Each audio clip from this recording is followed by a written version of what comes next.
सुखदेव जी कहते हैं जिस विधि परमात्मा रखना चाहिए रहिए साहब। जीवन में काम, क्रोध, लोभ, ईर्ष्या ये व्यक्ति के शत्रु है और जीवन में ज्ञान ही सबसे बड़ा मित्र है। जीवन में सबसे बड़ा धन संतोष रूपी धन है। सुखदेव जी के मुख से जब ऐसे वचन सुने तो सुखदेव जी के मन में न तो हर्ष हुआ न कोई दुख हुआ, क्योंकि वेदव्यास भगवान ने कहा था जब किसी के पास जाओ तो उनके वैभव को मत देखना, ज्ञान को देखना। जाति न पूछे साधु की पूछ लीजिए ज्ञान, मोल करो तलवार का पड़ी रहने दो म्यान। जनक जी को जब पता लगा सुखदेव जी आए हैं तो पूछा राजन किसलिए आए हो, क्या कारण है? तो सुखदेव जी कहते हैं कि हमारे पिता चाहते हैं कि हम ब्याह करें, पर मैं गृहस्थ धर्म में नहीं बंधना चाहता हूँ। तब जनक जी ने बड़ा दिव्य उपदेश दिया और कहा हे राजन,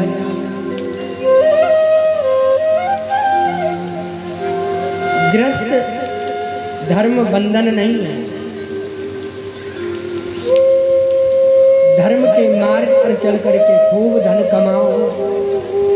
अपने धन को हमेशा सतमार्ग पर लगाना चाहिए। संसार में धर्म को चलाने के लिए ब्याह करें और जब पुत्र पौत्र हो जाए तो बुढ़ापे में भगवान का भजन करें, संतों का संग करें।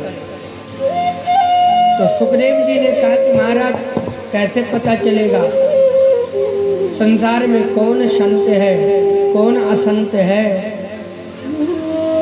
तो जनक जी कहते सुनो राजा, शैले शैलेन माणिक्यम मौक्तिकम न गजे गजे, साधवो नहीं सर्वत्र चंदनम न बने बने। हर पर्वत पर माणिक नहीं मिलता, हर हाथी के मस्तक पर मौक्तिक नहीं मिलता। उसी प्रकार हर जगह साधु नहीं, जिस प्रकार हर जगह चंदन के वृक्ष नहीं पाए जाते। यदि मनुष्य के मन में भोजन की, शयन की, सुख की, पुत्र की इच्छा बनी रहे तो सन्यासी होकर के भी कोई फायदा नहीं। शुद्धो मुक्त सदैव आत्मा नवे बद्यत कहिर्जिता, बंद मोक्षो मना संस्तो तस्मिन् शांति प्रसायन्ति। आत्मा शुद्ध है, मुक्त है, आत्मा बंधन में नहीं बनती। बंधन का कारण भी मन है और मुक्ति का कारण भी मन है। इसलिए सत्संग करना चाहिए, क्योंकि बिना सत्संग का जीव को ज्ञान हो ही नहीं सकता है। बिनो सत्संग विवेक न होई, बिनो सत्संग विवेक न होई। राम कृपा बिनु सुलभ न सोई, राम कृपा बिनु सुलभ न सोई। बिनु सत्संग विवेक न होई, बिनु सत्संग विवेक न होई। राम कृपा बिनु सुलभ न सोई, राम कृपा बिनु सुलभ न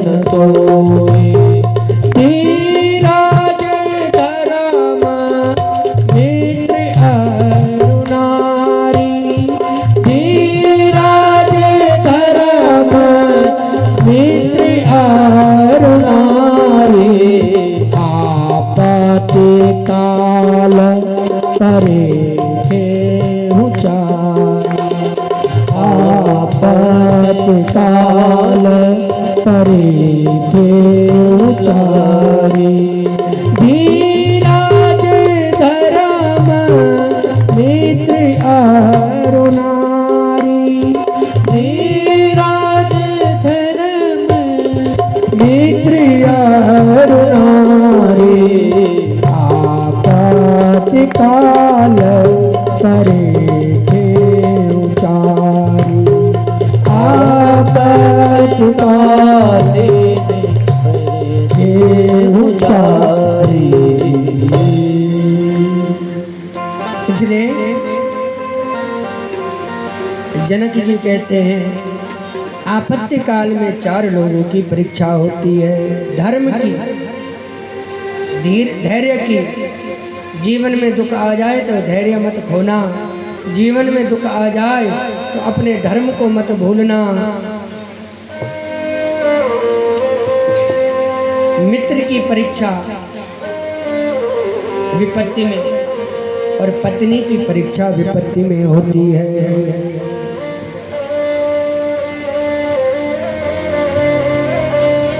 बड़ा दिव्य उपदेश दिया और कहा हे पुत्र ब्याह करो, तुम्हारा कल्याण होगा।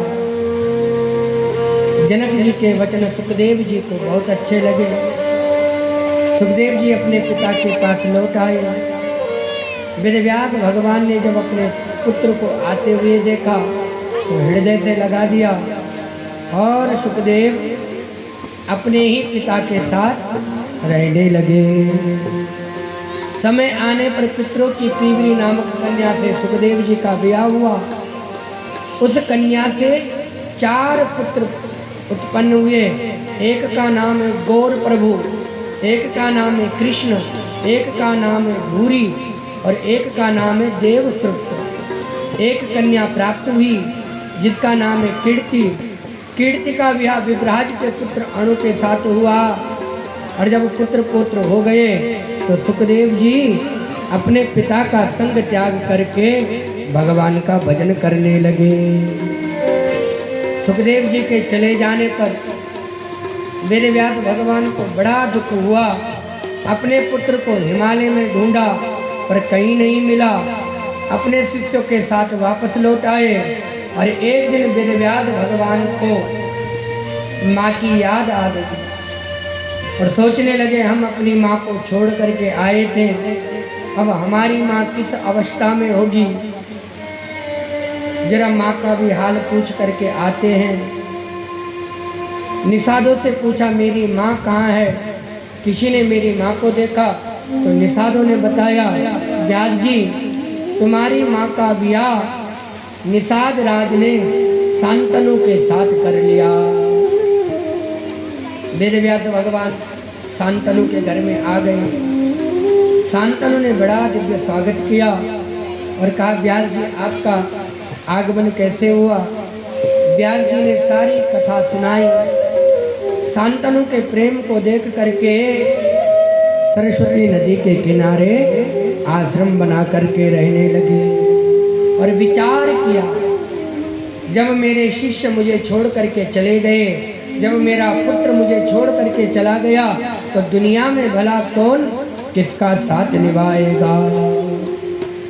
भगवान भरोसे है दुनिया, दुनिया में किसी का कोई नहीं। श्रवण के अंधे मात पिता, जब मरण हुआ तब कोई नहीं। भगवान भरोसे है दुनिया, दुनिया में किसी का कोई नहीं। दशरथ के 4 बेटे थे पर मरण हुआ तो कोई नहीं। सुल्तान जहाँ के राजा थे सूने पड़े मरघट उनके, जहाँ चाहने वाले लाखों थे वहाँ रोने वाला कोई नहीं। इसलिए सोचने लगे संसार में किसी का कोई नहीं।